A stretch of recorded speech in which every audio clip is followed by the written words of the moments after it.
Le chien est une espèce animale souvent décrite comme fidèle en raison de sa capacité à se souvenir de son maître, même après une longue séparation. Il existe de nombreuses races de chiens, chacune ayant un tempérament et des fonctions spécifiques. On trouve ainsi des chiens de chasse, des chiens de garde et bien d'autres encore. Cependant, de nombreuses personnes se demandent pourquoi l'islam interdit de posséder des chiens inutiles alors qu'ils sont considérés comme des animaux affectueux et doux.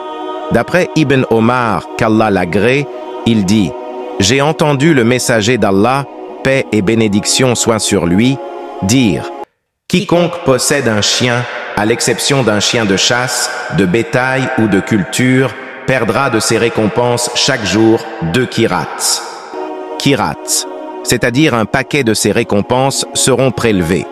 Ainsi, le principe de base est qu'il est interdit de posséder un chien sans raison valable.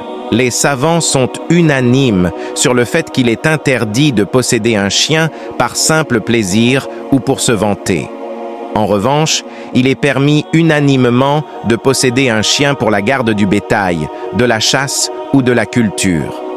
La sagesse derrière cette interdiction réside peut-être dans le fait que les chiens sont impurs et que leur impureté persiste. Ils ne peuvent être purifiés qu'après plusieurs lavages. D'un point de vue scientifique, une étude a montré que la possession d'un chien à la maison augmente le risque de développer un cancer du sein.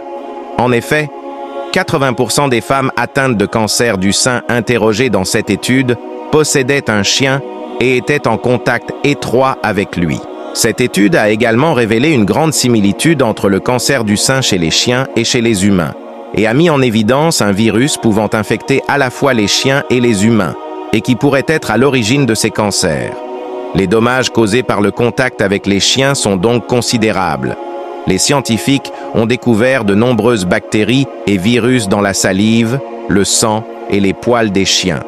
Nous devons en tout cas éviter de garder des chiens à la maison sans ces raisons valables citées au préalable, car cela nous est interdit par le prophète et non parce que la science indique ses méfaits. Allah est le plus savant.